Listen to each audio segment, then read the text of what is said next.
এই ইবাদত বুঝাবার জন্যই এই মাহফিলের ব্যবস্থা করা হয়। কথা ঠিক কিনা? ব্যক্তিগত জীবনে আল্লাহর হুকুম আছে না? পারিবারিক জীবনে আছে না? সামাজিক জীবনে আছে না? কামাই খরচ আছে না? আন্তর্জাতিক জীবনে আছে না? সূরা সিরাত পোশাকাতের মধ্যে আছে না?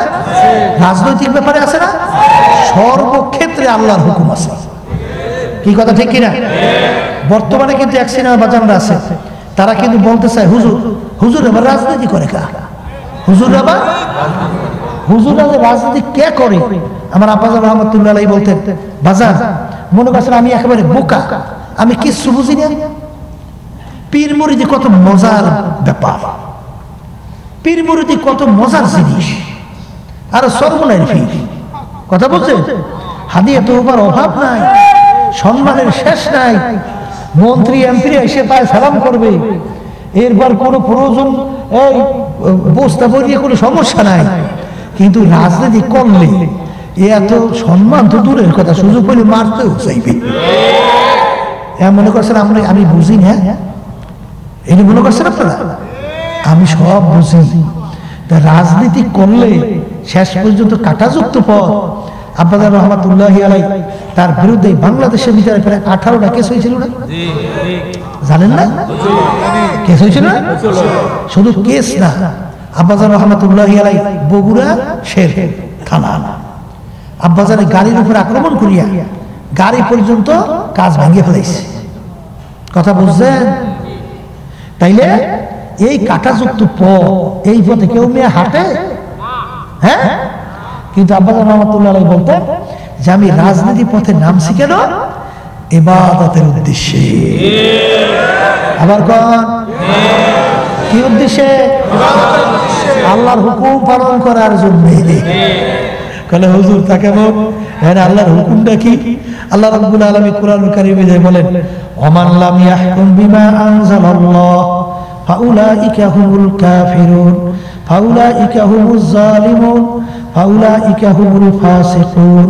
যারা আমার নীতি আদর্শ অনুযায়ী রাষ্ট্র পরিচালনা করবে না, ওরা কাফের, ওরা জালেম, ওরা ফাসিক। কে কইছে? আবার যখন আচ্ছা আল্লাহ কইছে, ঠিক না? আচ্ছা, আমরা নামাজ পড়ি কার হুকুম পালন করি? আল্লাহ কি কইছে?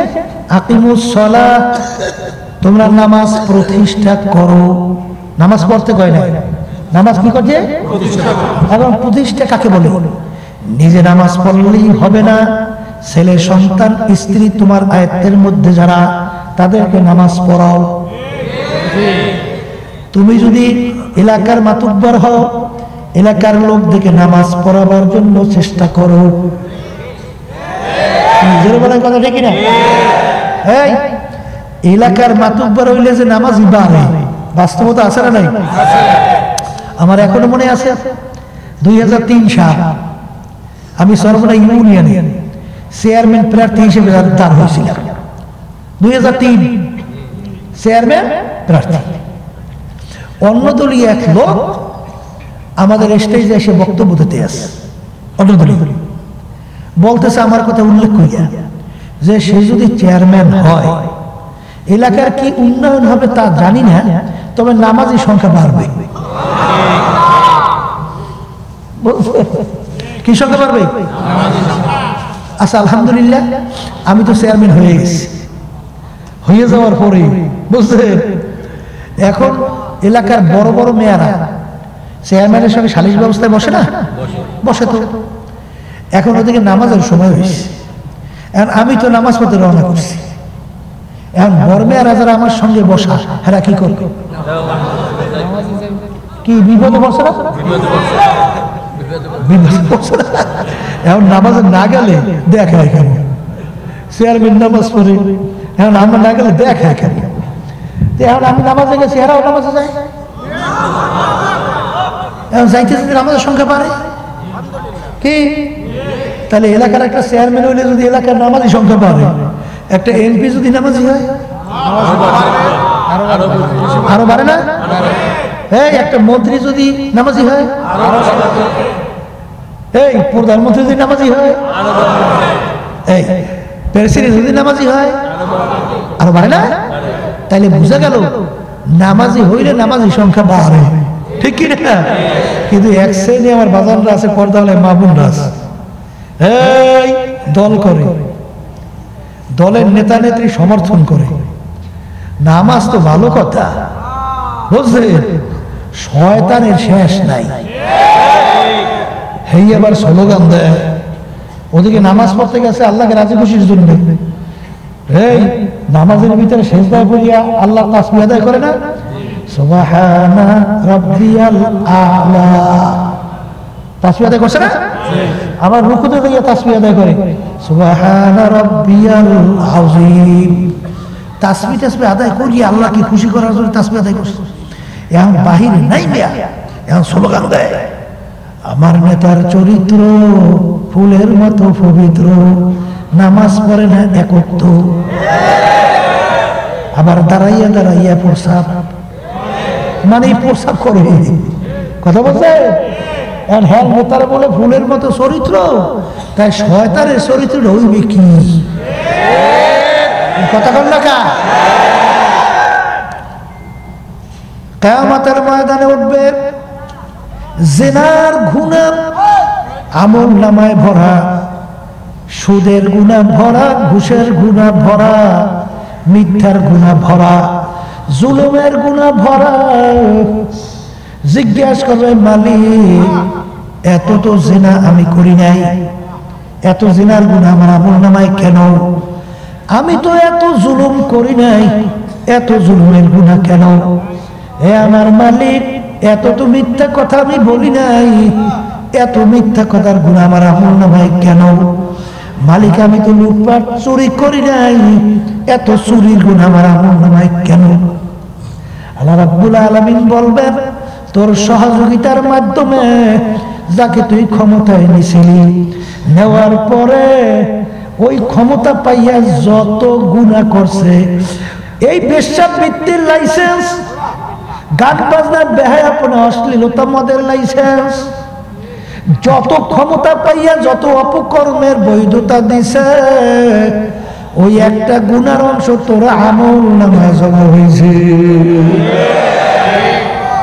এই আল্লাহর বান্দারা, অনেকে মসজিদ মাদ্রাসা দ্বীনের কাজে সহযোগিতা করেন না, কি উদ্দেশ্যে? সওয়াবের উদ্দেশ্যে না হুদা?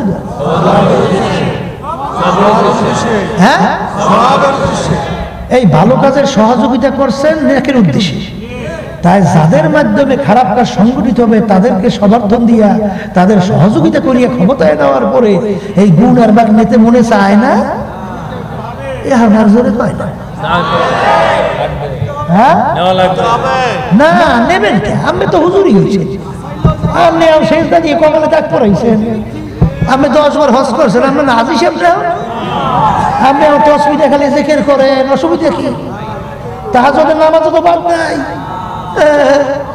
কথা ঠিক না? কিন্তু আমল নামায় গুনাহ ভারী। এই ভুল বলছি না ঠিক কইছি? ঠিক না?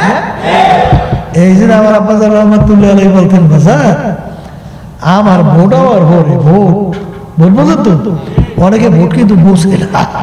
ভোট মানে সাক্ষী দেওয়া, ভোট মানে সহযোগিতা করা, ভোট মানে মতামত প্রকাশ করা, ভোট মানে আদর্শ বাস্তবায়ন করা। কথা বাংলা বোঝেন? মনে করছে একটা সিলমেটি আইছে, ভোট টোট দিয়ে এখন তো সুন্দর মতো আইছে, হুজুর হইছে। আল্লাহ রাব্বুল আলামিন হুজুর খেলছে, এর কাছে কোনো মূল্য নাই। বুজুর্গি কি নেই হামকো জরুরত, গোলাম আপনা বানালে খোদায়া। মালিকের কাছে দোয়া করো যে গোলাম হিসেবে বানাইছে, গোলামি করার জন্য, গোলাম হিসেবে যেন মালিক কবুল করে। ওই দরবেশি বাবা এসে ছাড়ো নেয়া।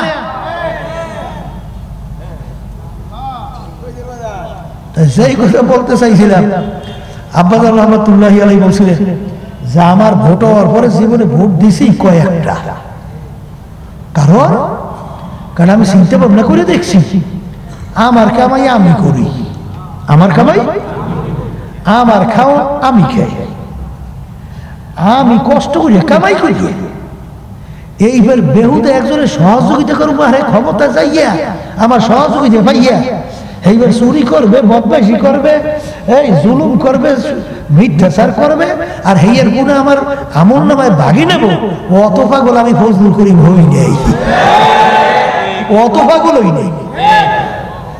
কথা বুঝছে?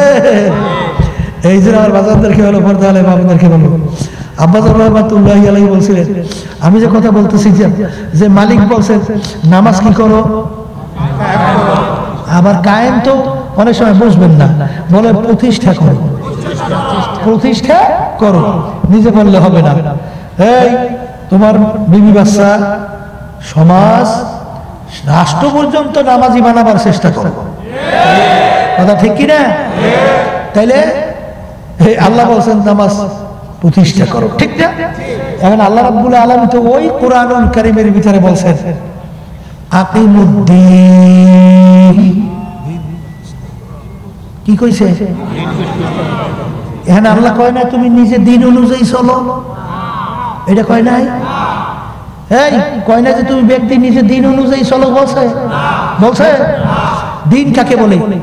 ইসলামের সমস্ত বিষয়াদিগুলোকে একত্রিত করলে তার নাম দিন। তার নাম কি? তাহলে তোমরা দিন প্রতিষ্ঠা করো। এর অর্থ কি? নিজে ব্যক্তি দিন অনুযায়ী চললে হবে না, সমাজ, ঘর, রাষ্ট্রের মধ্যে দিন প্রতিষ্ঠার জন্য